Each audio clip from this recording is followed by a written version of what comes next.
Bonjour.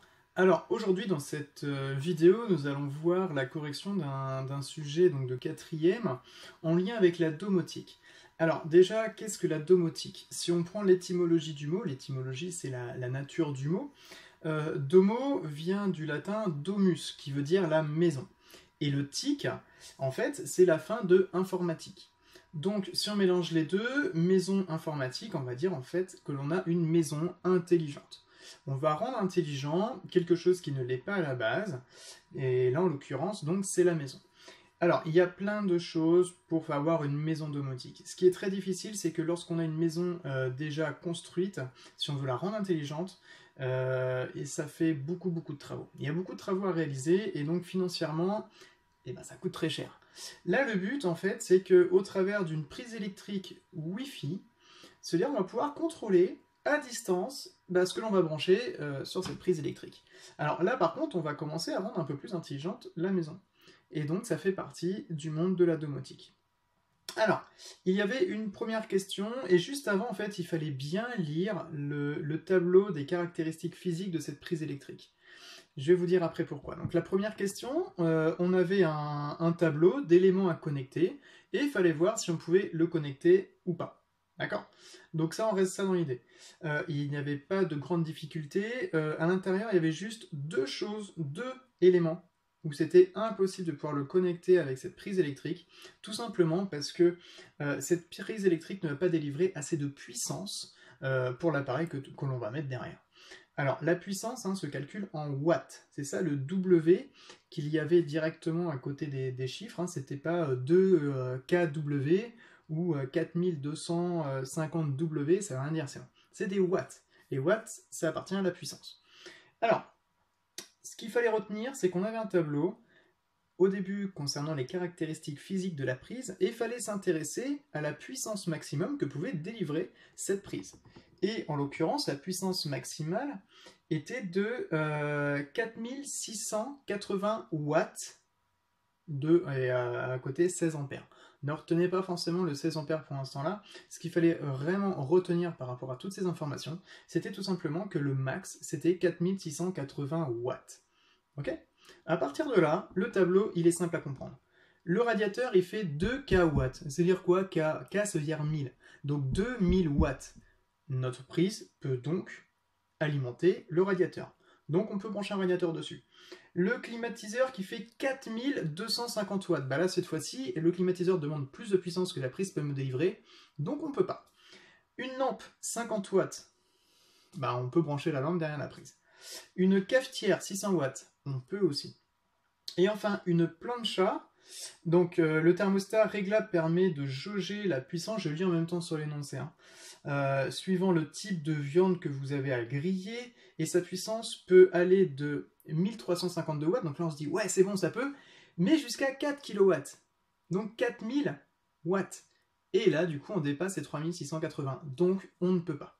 Donc il y a deux choses où ce n'est pas possible, je reprends, c'est le climatiseur qui fait 4250 watts, et enfin la plancha qui au maximum peut faire 4000 watts. Ok? Donc là c'est pas bon. Donc là on vient de finir le premier exercice. Le deuxième exercice, alors il fallait me trouver l'adresse IP que l'on allait rentrer sur la prise, et surtout aussi sur votre smartphone, parce que le but c'est de pouvoir piloter à distance la prise. Et donc surtout ce que l'on veut mettre derrière. Si par exemple on met une lampe derrière et on se dit mince j'ai oublié d'éteindre la lampe qui est dans ma chambre, avec votre smartphone, l'application qui va avec, vous pouvez cliquer dessus, mais c'est pas comme ça en fait. Il faut rentrer une adresse IP. Une adresse IP, entre guillemets, c'est votre boîte aux lettres, votre adresse postale où le facteur vient déposer en fait votre courrier chez vous. Il sait que c'est vous parce que vous avez une adresse postale. L'adresse IP, c'est la même chose pour le milieu informatique. Une adresse IP, ça peut être fixe ou mobile. Là, du coup, c'est une IP fixe. C'est-à-dire qu'elle restera, en fait, celle-là restera pour la prise électrique. Et donc pour chez vous. Et donc ici, l'adresse IP qu'il fallait écrire, c'était 81.245.152.1. Ok? Je reprends 81.245.152.1.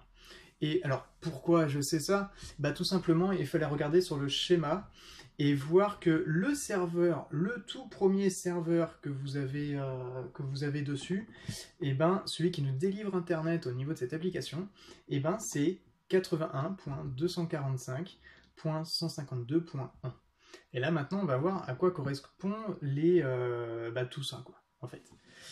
Alors, en fait, lorsque je vous ai dit cela, c'est le serveur, l'adresse IP du serveur qui va donc vous délivrer en fait l'application et les informations sur la prise électrique. Voilà.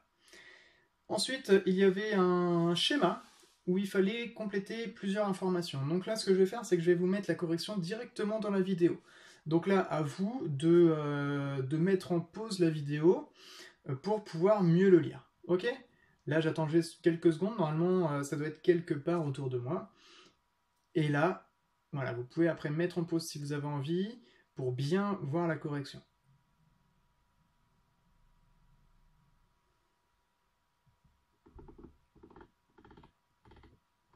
Ok.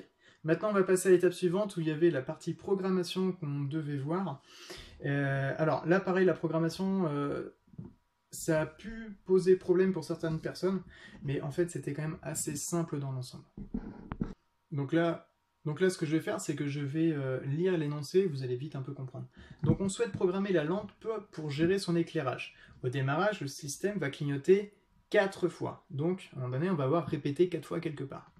Ensuite, puis tant que l'on n'appuiera pas sur le bouton off d'alimentation, le système va vérifier qu'une commande a été reçue.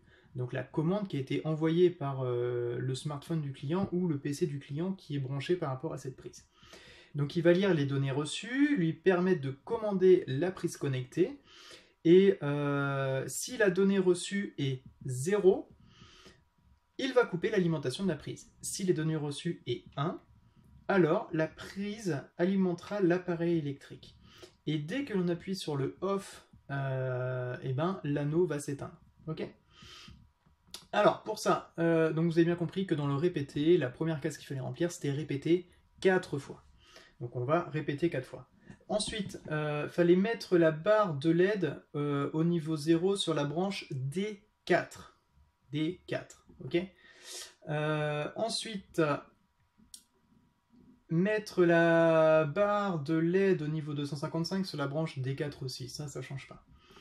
Alors, ensuite, lire l'état logique, donc sur la branche D2 égale à 0, on avait dit si c'était égal à 0.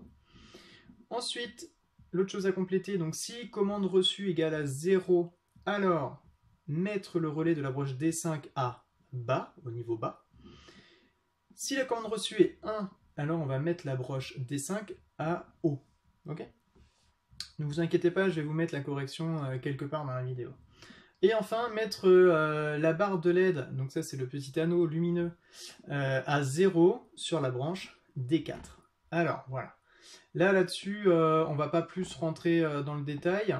Au niveau de la correction, de toute façon, je vais tout mettre dans la vidéo. Comme ça, vous avez juste à faire stop au niveau de la vidéo, en bas là, pour pouvoir compléter vos erreurs. J'espère que vous avez un peu mieux compris ce qu'était le monde de la domotique au travers de ce petit exercice, et je vous dis à une prochaine.